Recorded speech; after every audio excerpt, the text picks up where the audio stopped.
And welcome to the SpartanMag.com VCast. Jim Comparoni. The great Paul Konyndy's back. He's ready to go. It's football season. Got Michigan State opening up this Friday night against Florida Atlantic outside of Spartan Stadium. Coach Jonathan Smith just had his final press conference of the preseason. Ready to talk some Michigan State footballs. Michigan State's getting ready to kick it off. It's nice and 86 degrees out here. Paul, how you feeling? Feeling good? It's warm out, man.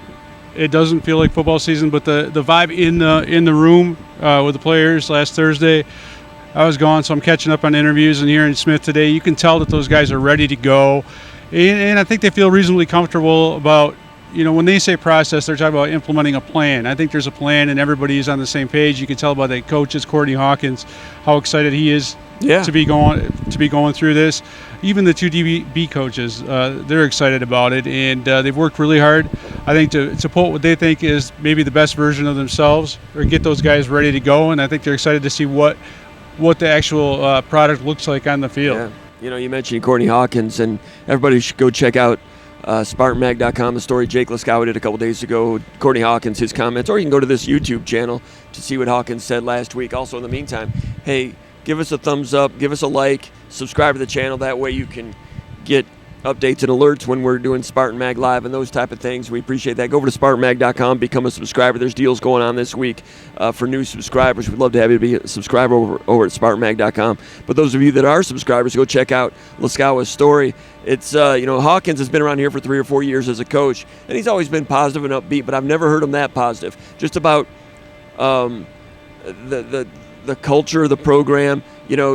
Hawkins, he's a humble guy in his own way, and he said, I know a lot about football, but I'm even learning some new aspects to the way Lindgren and these guys are doing things with the way they approach things. And he says, I know a lot about football, and there's some new things going on here. He's excited about that. He's excited about the family culture and the little kids running around who are the children of the current assistant coaches. You can just tell that Courtney Hawkins, the former Michigan State guy, likes the way this program is being established. And, he said good things in the spring, but now that they've had this many months together, you don't have to be a poker player to realize that Hawkins really likes what's going on, as you should if you're an assistant coach. But sometimes assistant coaches, they don't always love what's going on, and they end up leaving the year after and so forth. But Hawkins has fallen in love with what's going on at Michigan State right now. If anybody knows about Courtney Hawkins' backstory, obviously former great player here, great player in the NFL for almost a decade. And then he went back to Flint Beecher, and he's athletic director. And I think when I think about what he did at Flint Beecher, turning that into a family and really helping to create an environment where kids could be successful in the classroom, on the field, and have the support of everyone around them. And so if there's anybody on the staff, based on his own backstory, that values family, and Courtney Hawkins has got some older kids that are probably in this age group of the guys he's coaching right now. So he understands family. He understands the value of family. And for him to feel as glowing as he does about the family aspect of it and the football aspect of it, I think that's telling. I think he's always been a guy, because of his background as a former player here, has always had a certain level of ownership within this program, and he wanted the program to succeed. But I think now in this staff, he feels like he's part of something special, and he's excited to be part of something special moving forward. And because we've been around him for a few years, it was not a pitch when he's talking about it this time. Right. Or he never was, but when he says he's excited about something, he can take it to the bank. So that's an interesting thing in terms of stock in the program. That'd be if Michigan State football were a stock, that'd be something that would get that should move the needle up a little bit more.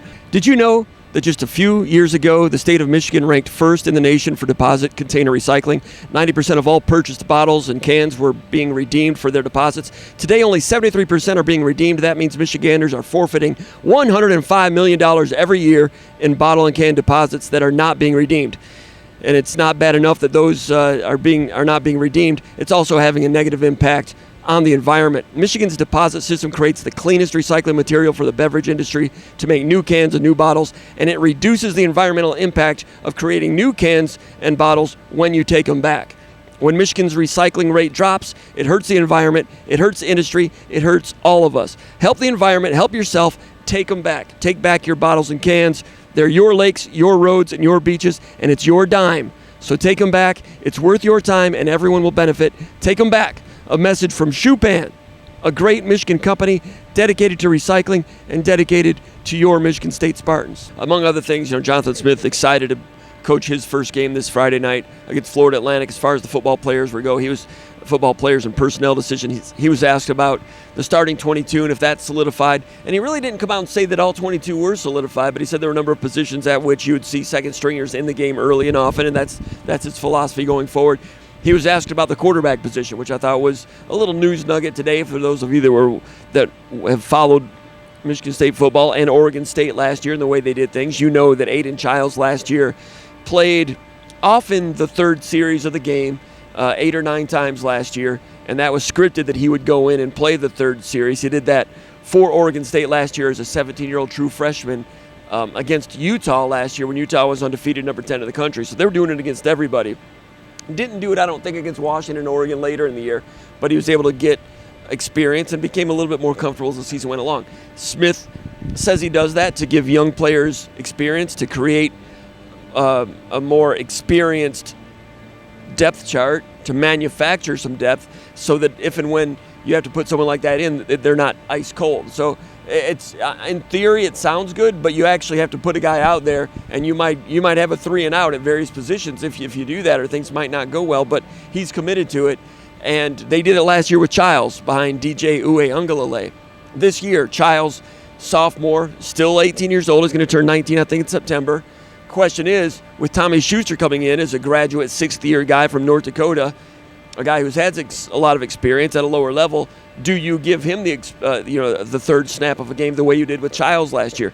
I was asked that last night on SpartanMag Live, and I didn't know the answer, but it was asked today, and Jonathan Smith said, no, that is not the plan right now. I give Smith credit for being transparent with that. He could have said, well, we'll wait for the game and see what happens. But with a guy like Schuster that's had experience, and then a guy like Chiles who needs experience, makes sense to let Chiles have the game and give it all to him here in the early going. Yeah, it's not like Jonathan Smith has had throughout his career as a head coach, and there's pretty good body of work. It's not like he's had many guys that he said, okay, every third series my backup quarterback is coming in. The reason why he brought Aiden Chiles in is because he thought he was a really dynamic, special dude, whose role in his mind, his foresight would be that he was going to be starting in some point this year, regardless of whether the dude that transferred to Florida State was going to be there or not. So the reason why you're giving Chiles, you're investing in him, is because you know he's your starter for the future.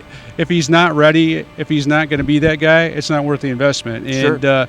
So, I mean, it's an unknown, but it doesn't surprise me that Tommy Schuster's not going to be a guy. I just think, I still say this about Schuster, and everyone raves about him in the program. Michigan State's very fortunate to get a backup of that caliber.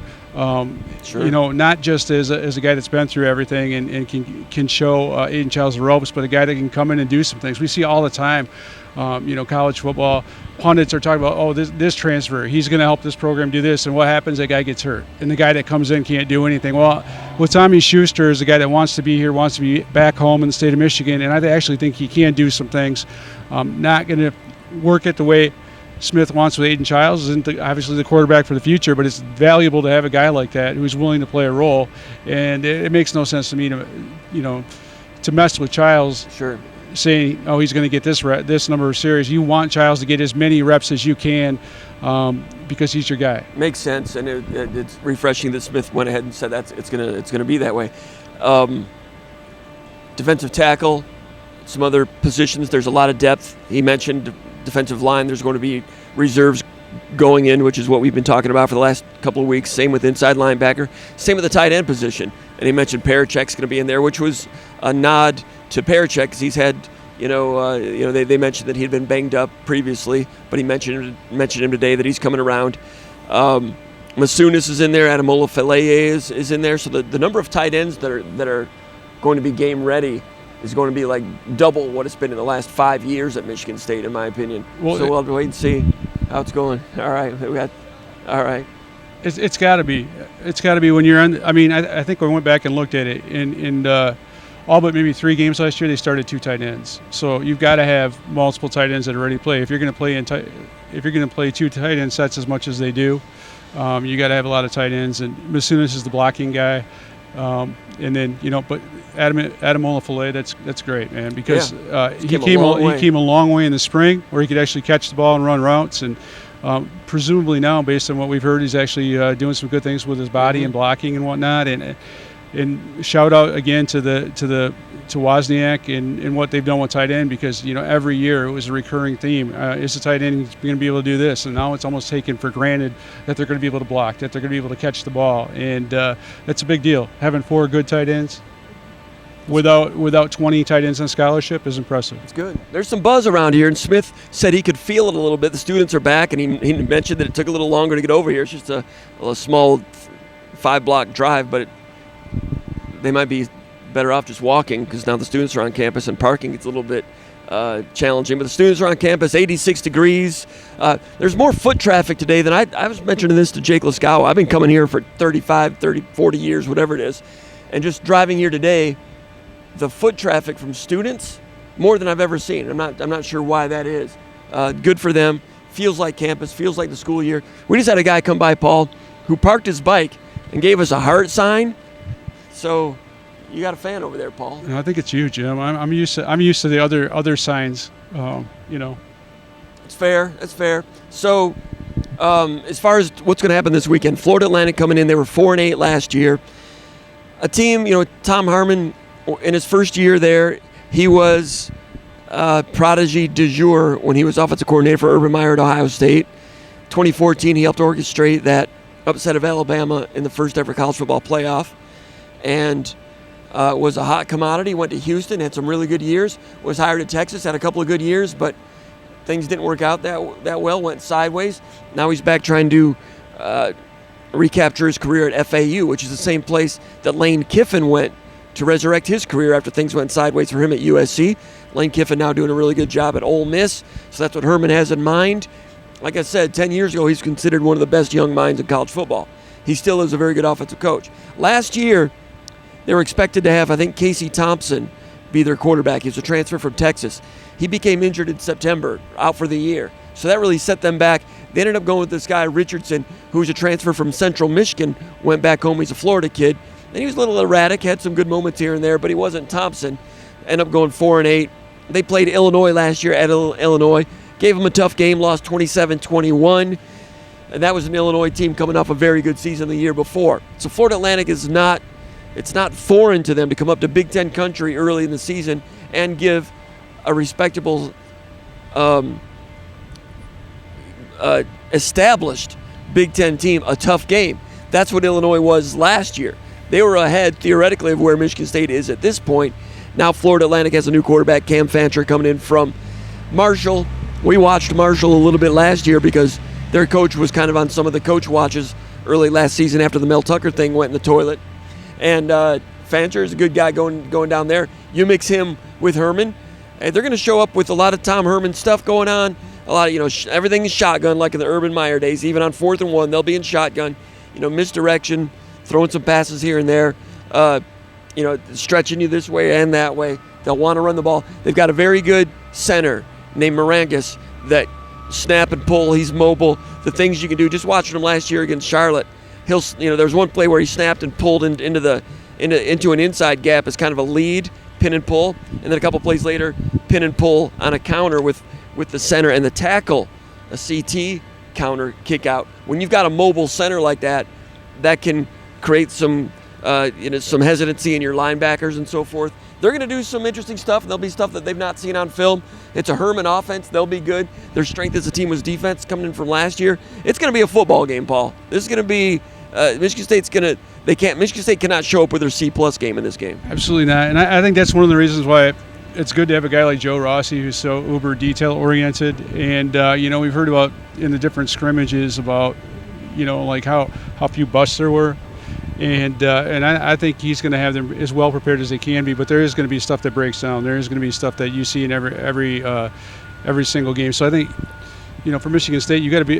It can't be a game where Aiden Chiles has to carry the team. Right. They've got to be able to do what Oregon State did, and you've got to have a credible running game. And that might be tough initially against. I know everyone's like, oh, it's only Florida Atlantic, but if you've got an established defensive line or guys that have played together for a while, and that don't fall apart. It's going to have to be like pick away at the rock face type of thing. But Michigan State's got to run the ball effectively to be able to set up some things that to get those passes over the top that they want to get, and you've got to be able to score points. You can't settle for field goals. Because as good as Joe Rossi is a defensive coordinator, you are facing a very good offensive coordinator, and they are going to have score some points. Sure. And if they don't, it's going to be because of self-inflicted errors, not because of what Michigan State is doing. Have to score some points. Not going to win this game 10-7, right. I don't think. No. So they got a couple linebackers that are pretty good. A guy by the name of Jackson Ambush. Ambush, pretty good inside linebacker. Watched him a little bit. Sturdy type of guy.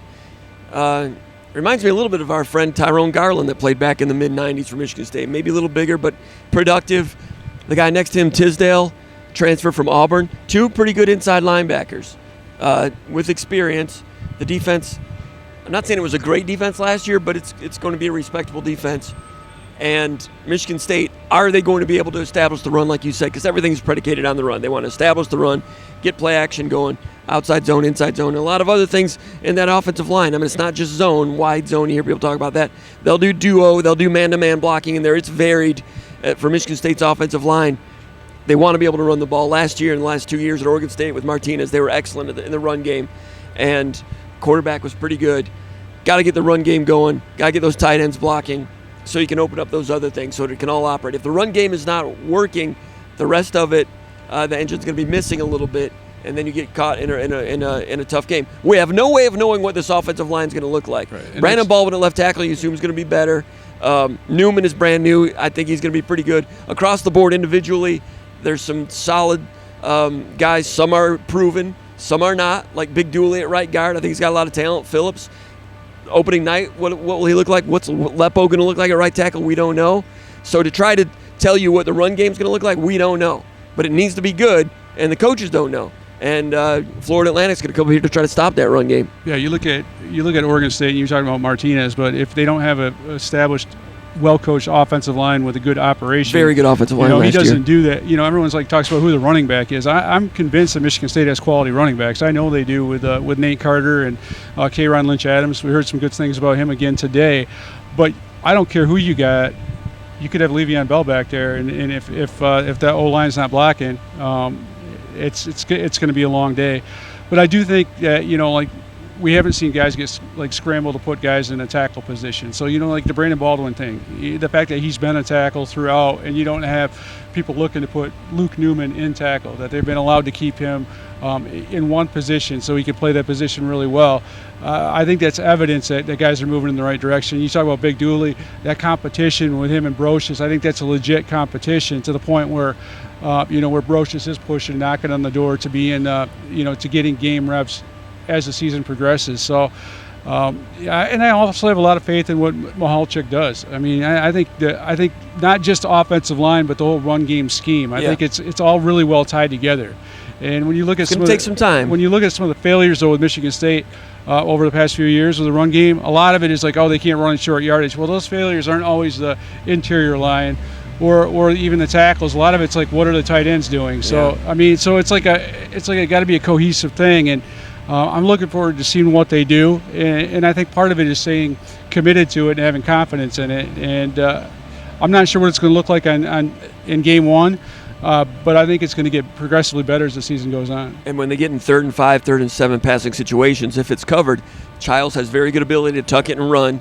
That always makes people a little bit nervous when you have him out there doing that, but he has the ability to move the chains or get it into the end zone and keep drives alive and score points with his legs when things break down, or with his legs to get the scramble to throw drill. Yeah. We've not seen what they're going to do about that, but that's going to be a handful for Florida Atlantic to try to defense.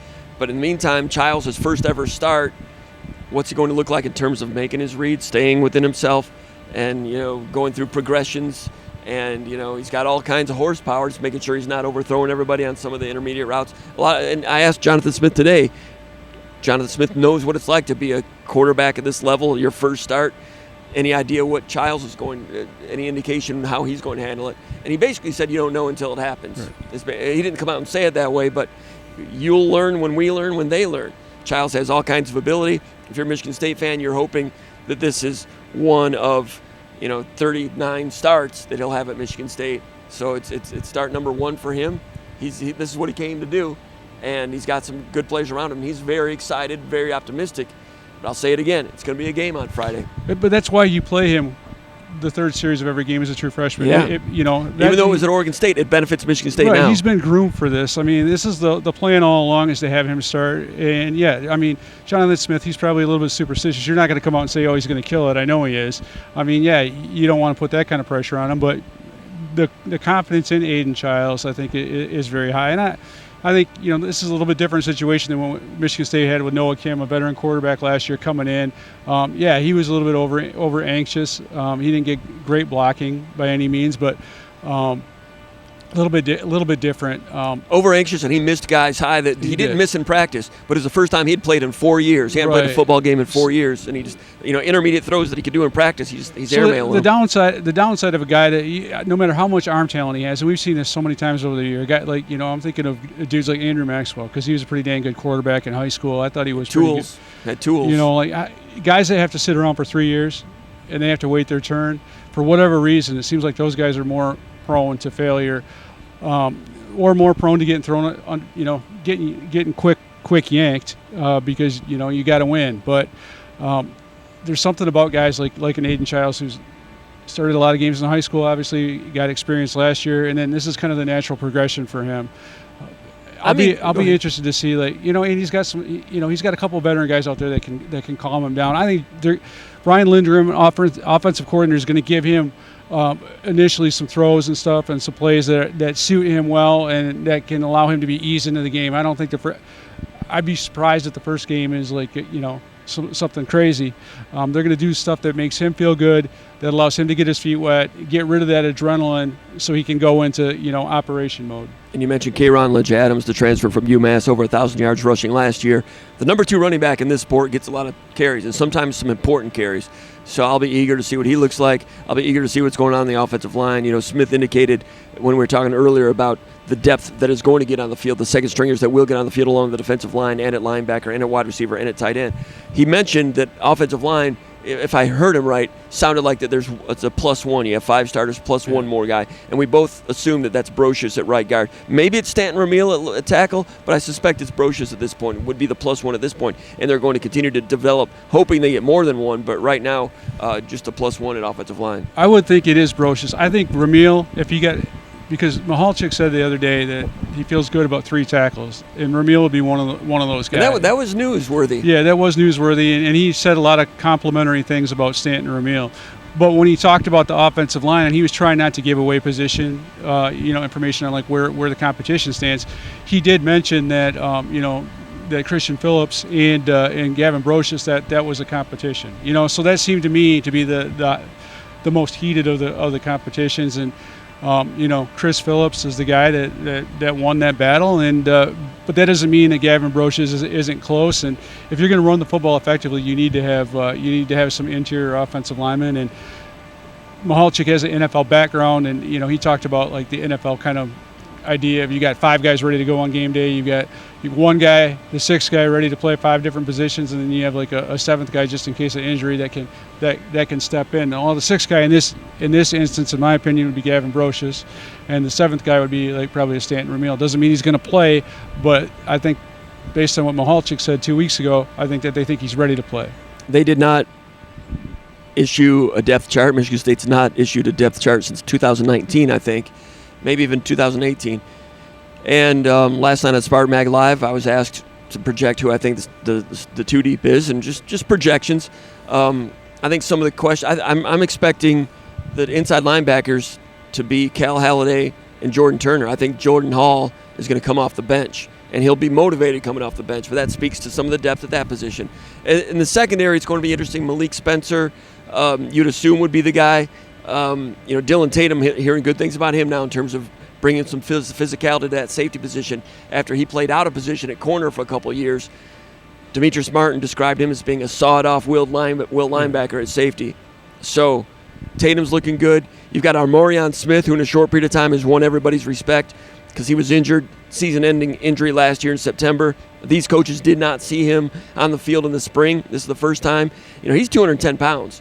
He's a bigger guy. And Florida Atlantic, with all the fancy stuff, they're going to want to run the ball, Urban Meyer style. So maybe this is a game where Omarion Smith starts at nickel because he's 210 pounds, and maybe he and Angelo Gross share it there a little bit. There might be other teams where you put Spencer in there or Nakai Martinez, more of a cover safety type of guy. But against Florida Atlantic, you might want to stop the run first. That might be Omarion Smith. So the safety positions, they've been rotating those guys. The two safety positions, they can play both. And both safeties can also play the nickel. So Blue Adams wants the safeties to be able to play all three positions so they can morph into it based on if they get any surprises in personnel groups or motions or trades or any of those things. So I really don't know who's going to be starting there. There's been some dings and some injuries among some of those players. I'm not going to mention who, but there might be one guy that might not be available, and that changes the calculus also. But the flexibility, if they're ready to go, they've built it to have flexibility, and it might suit them well in this game for various reasons. We're going to see what it looks like on Friday. Yeah, I mean, and then with the linebackers, there's some flexibility with that stuff too. When you look at Jordan Hall can play the Russian position. Yes. So if he's not starting, I mean, he had 4.5 sacks last year while playing probably way too many snaps for a true freshman. But it's a great point. He might not start, but he might be on the field the third play of the game. Right, and that might be and that might be more valuable. I mean, to put him in that position, especially if you're trying to dial up some pass rush, and the linebacker depth, you can move guys around. Some guys cover better than others. And Halliday loves the fact that he's not going to have to play 90 snaps a game. Right, and you look at a lot of these guys play way too many snaps. Same thing. I think one of the more going along the rotation piece, talking about they actually feel like they have 6, Jonathan Smith mentioned they have 6 defensive tackles. Now that's really newsworthy because after losing 2 after spring practice. Right, you're not going to say you have 6 offensive tackles, if it's a maybe. You have 6 guys that you think can play,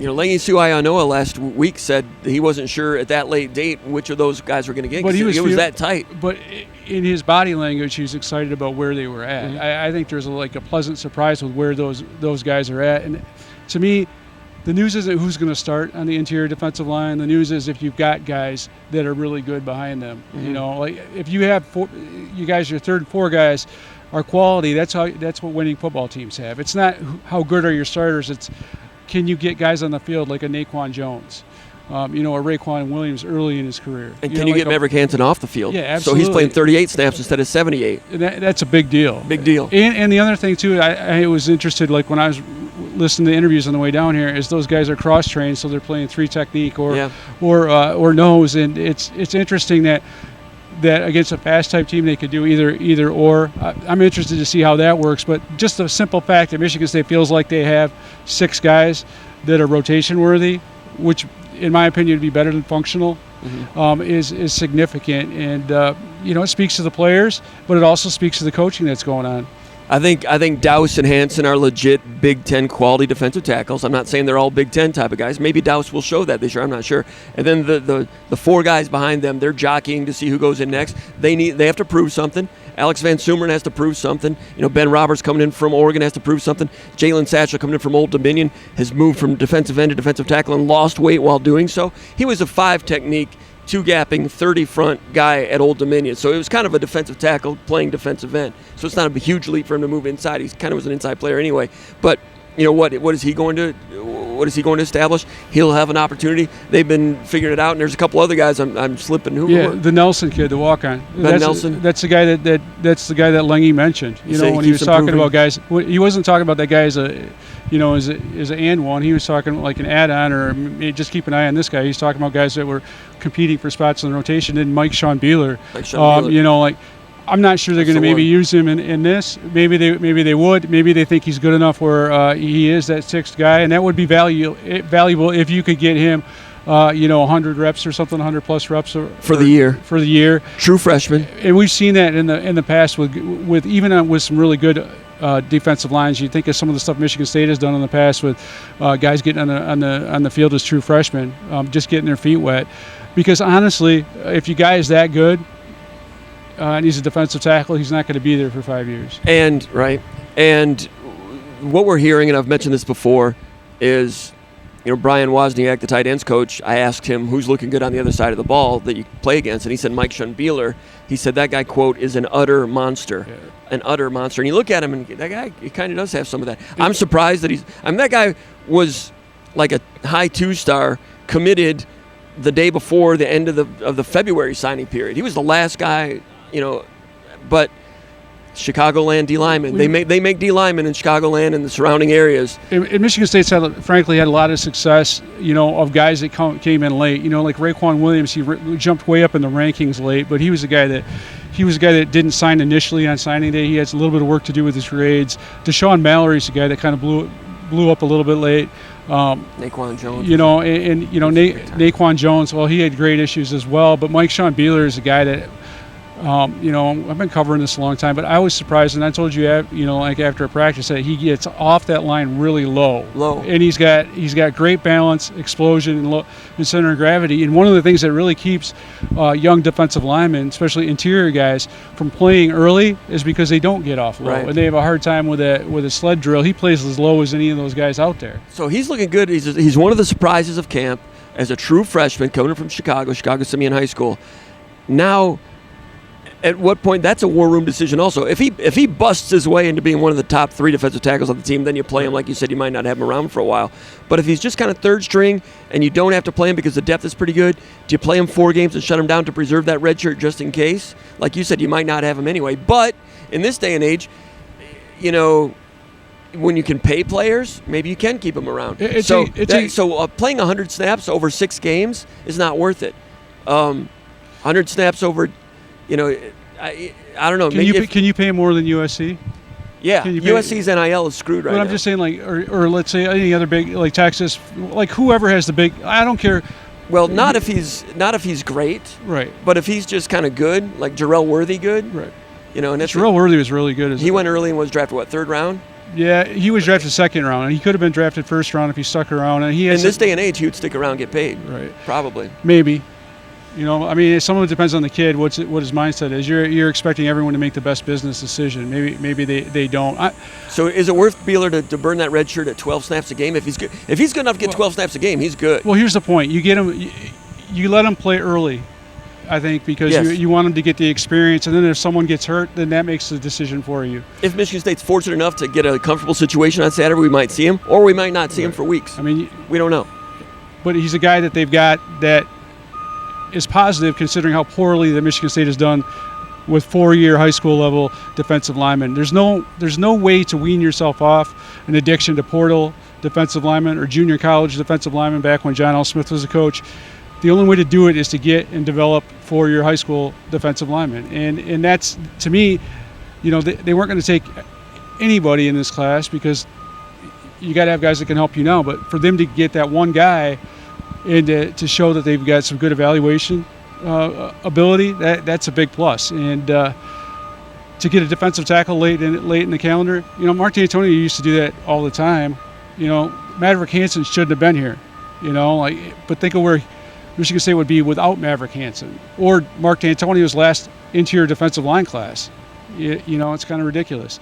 So bottom line for the defensive line is they've got more guys that can play than we thought they would. I know. And that to me raises the ceiling or makes them likely to be more competitive in games than they might be otherwise. The ice is not as thin as it would have been. And it makes you more likely to win games against guys in your peer group at the end of the season as opposed to when you don't have any guys left. Last year Beeler would have had to play. Exactly. He would have had to play because last year they were moving Ken Talley into defensive tackle, moving Ben Nelson from offensive line to defensive tackle. He would have had to play last year. This year, he doesn't have to, unless he just is that much better and he's ready to. We don't know. We'll find out. And we don't know really what they're going to do with Quindarius Dunnigan. He's a guy that's 270-something. He's maintained that weight, and he's been really good at defensive end. Had led the country in pass breakups for defensive linemen or whatever last year. Or he had some crazy stats.